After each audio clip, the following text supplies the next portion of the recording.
octobre. Les troupes allemandes occupent Gand et Lille. 15 octobre 1914 de Bar-le-Duc. Après un voyage mouvementé de 2 jours et 2 nuits, nous avons débarqué aux environs de Bar-le-Duc. La vie de Bohême commence. Je n'ai pas encore participé à aucun combat. Je ne pense pas tarder bien longtemps.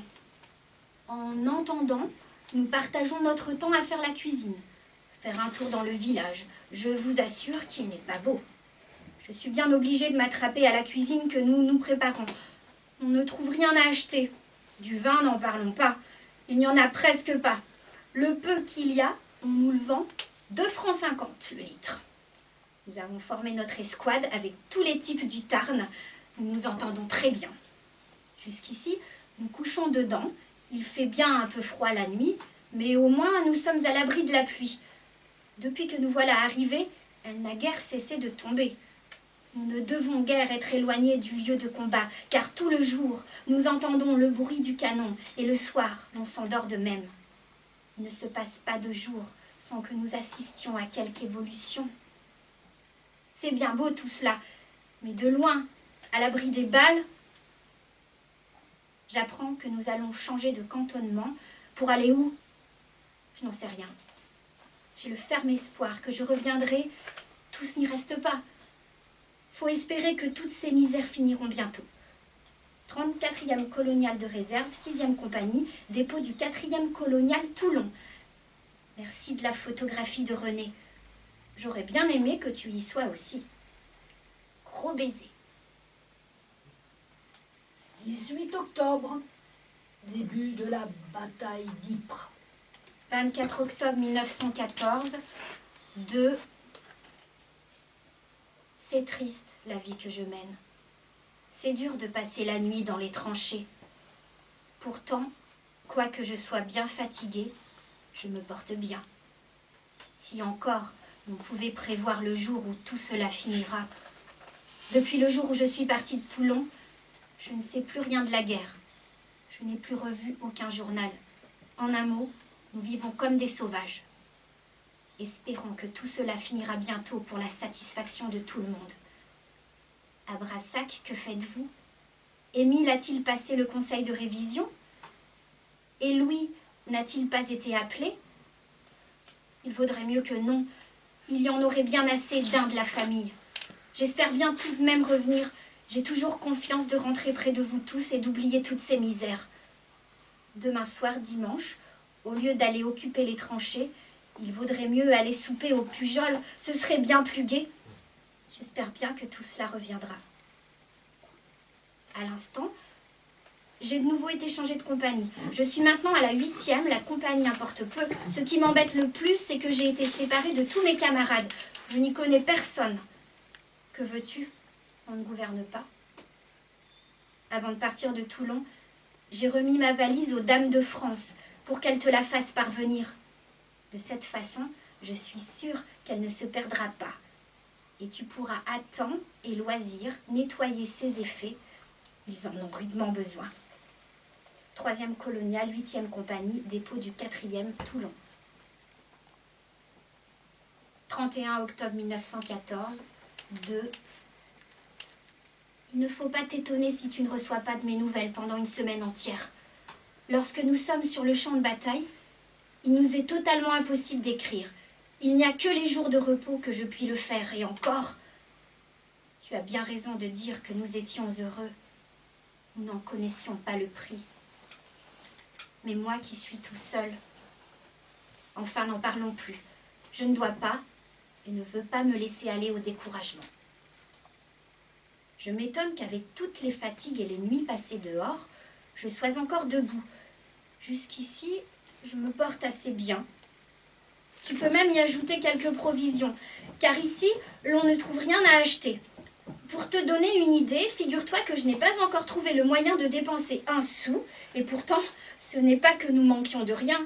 Nous avons tout juste pour ne pas crever de faim. Aussi, je ne puis m'empêcher de sourire lorsque tu m'écris « Soigne-toi bien !» Tu ne peux pas te faire une idée de ce que c'est. Lorsque je reviendrai, j'en aurai long à vous raconter. Je suis bien content que ce ne soit pas le tour de mon frère à passer son conseil de révision, qu'il le retarde autant qu'il le pourra jusqu'à la fin de la guerre.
Novembre. Enlisement des opérations sur le front occidental. Début de la guerre de position. 10 novembre 1914 de... Je profite aujourd'hui que je suis de garde pour t'écrire, car tu sais que les moments que nous avons de libre sont comptés. Nous passons 4 à 8 jours en face de l'ennemi, puis nous sommes relevés, nous rentrons au village de, soi-disant, au repos, et nous sommes plus embêtés que partout ailleurs. La seule garantie que nous ayons, c'est qu'alors, on est à l'abri des balles. J'avoue que c'est la seule chose que je demande. Nous venons de passer 4 jours consécutifs dans les tranchées, pas moins de 200 mètres de l'ennemi. C'est des souffrances physiques et morales dont je te laisse le soin de penser. Figure-toi, 4 jours et 4 nuits dans un trou de 1,20 m de profondeur et 50 cm de largeur. Pense-toi un peu les mouvements que l'on peut faire. Faut bien faire attention à ne pas se faire voir. Autrement alors, les obus et les balles ne tardent pas à pleuvoir. Et la nourriture, parlons-en. On est ravitaillé la nuit. Du pain et un morceau de viande. Et avec tout ça, passe la journée. Aussi, je t'assure que la graisse ne commence guère à m'embarrasser. Si tu me voyais avec la barbe, tu aurais de la peine à me reconnaître. Malgré tout, je me porte encore assez bien. Je t'écris aussi souvent que je peux. Lorsque je suis au cantonnement, je t'écris tous les jours. J'espère que depuis, tu dois en avoir. Dans tous les cas, lorsque tu restes 8 ou 10 jours sans rien, il n'y a pas lieu de t'en étonner. Hier au soir, j'ai eu le colis que tu m'avais annoncé. Un passe-montagne, une paire de bas, une paire de gants et une tablette de chocolat. Je te remercie beaucoup, car ici, il commence à ne pas faire chaud. Dans le prochain colis, si tu pouvais y joindre un saucisson, il serait le bienvenu. Mais aie bien soin à le bien dissimuler, de manière qu'au toucher, l'on ne puisse pas le reconnaître. Parce qu'alors, il y a bien des chances à ce que je ne le reçoive pas. Quand cette vie finira-t-elle, je donnerai bien pour le savoir. 20 novembre 1914 de Benoît Vaux. J'ai désormais confiance en ma bonne étoile. Il faut croire que j'ai été bien inspirée de me faire porter malade. Après être restée 1 mois sur les défensives, j'apprends que la division a pris l'offensive afin d'essayer de déloger les Allemands de leur position, sans parler des autres régiments. Le 34e, dont je fais partie, a été particulièrement éprouvé. Tout en regrettant toutes ces pertes, tu peux te figurer la joie que l'on éprouve de se sentir à l'abri.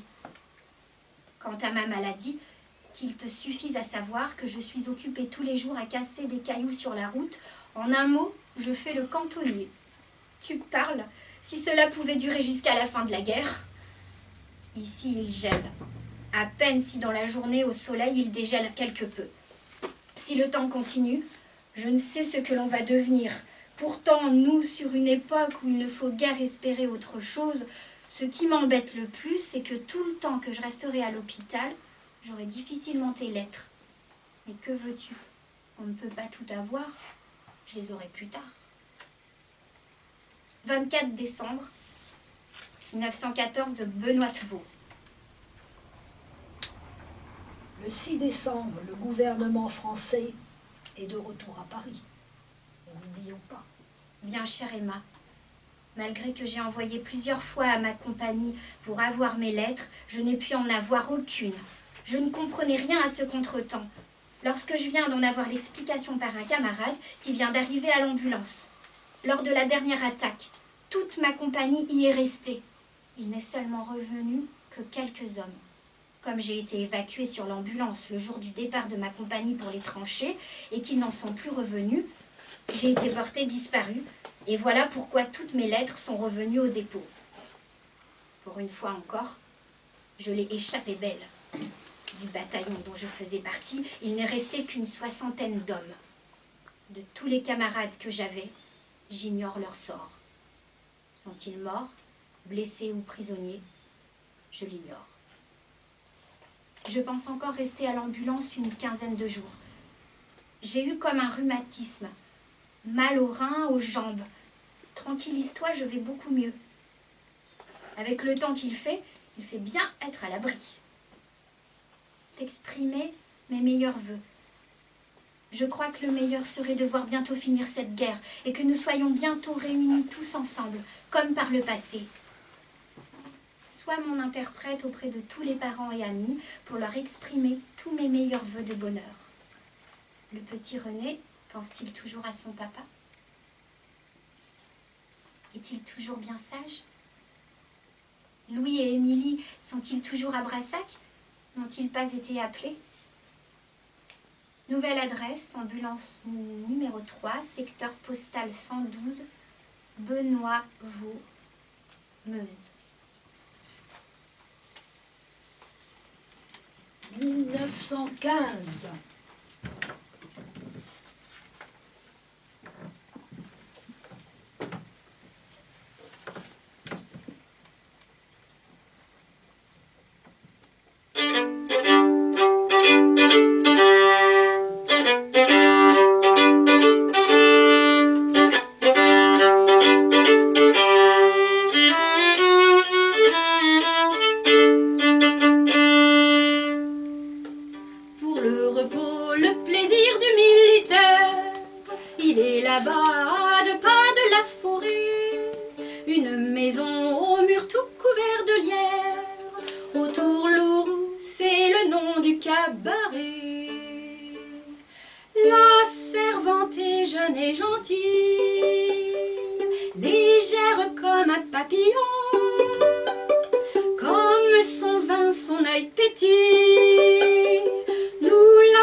Chacun lui va